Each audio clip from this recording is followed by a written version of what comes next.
Hello friends, and welcome back to our medieval Advent calendar. Today we're teleporting ourselves to the Christmas of 1183 in the fortress town of Chinon, not with a book for once, but with a film.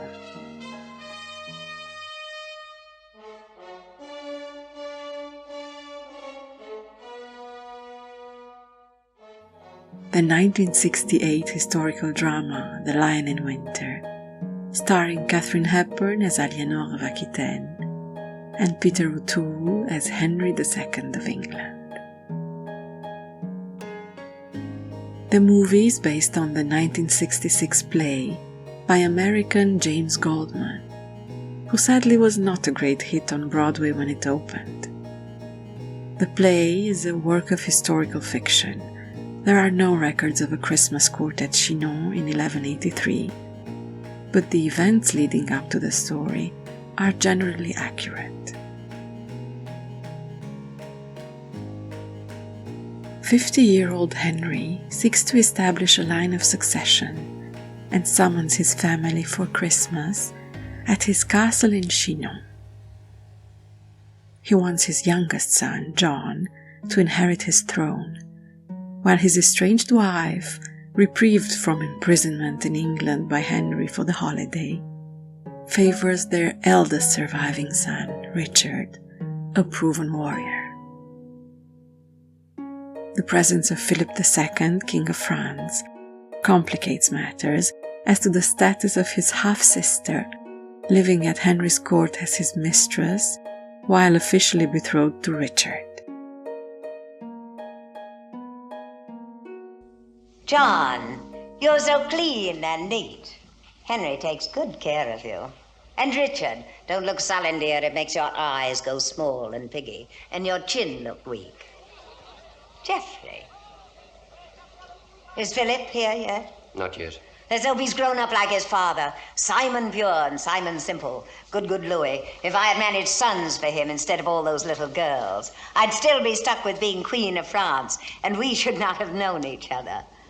Such, my angels, is the role of sex in history. You can sense the play in each chapter of the film.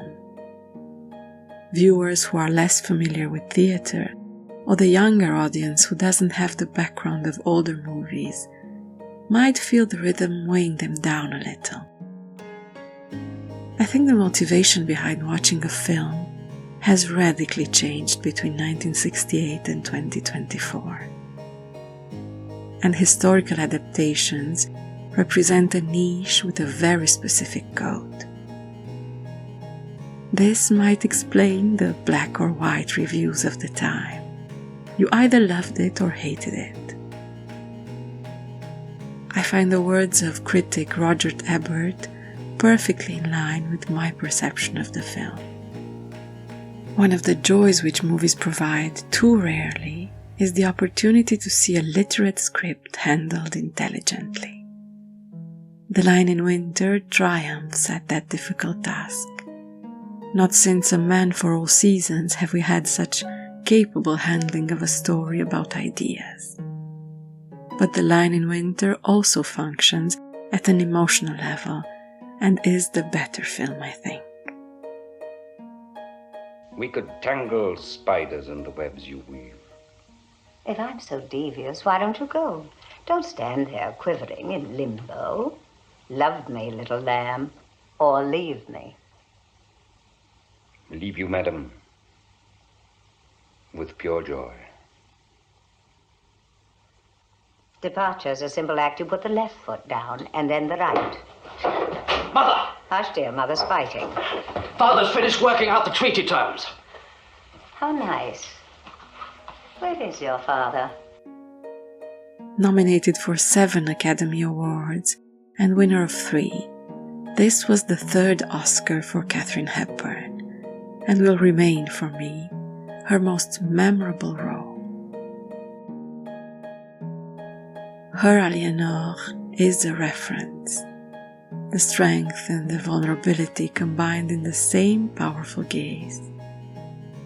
She was 60 years old at the time of filming, perfectly prepared to incarnate the symbol of an era, the decisive woman of state, the calculating mother, and the woman in love despite her better judgment. I suppose that part wasn't that difficult to act, having Peter O'Toole by her side. Do you remember when we met? Down to the hour and color of your stockings.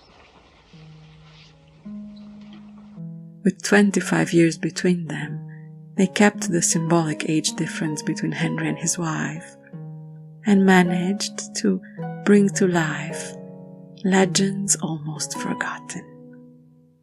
I thought it might appeal to you. You always fancied traveling. Yes. I even made poor Louis take me on crusade. How's that for blasphemy? I dressed my maids as Amazons and rode bare-breasted halfway to Damascus. Louis had a seizure and I damn near died of windburn. But the troops were dazzled. Take this as an invitation to revisit a classic this holiday season.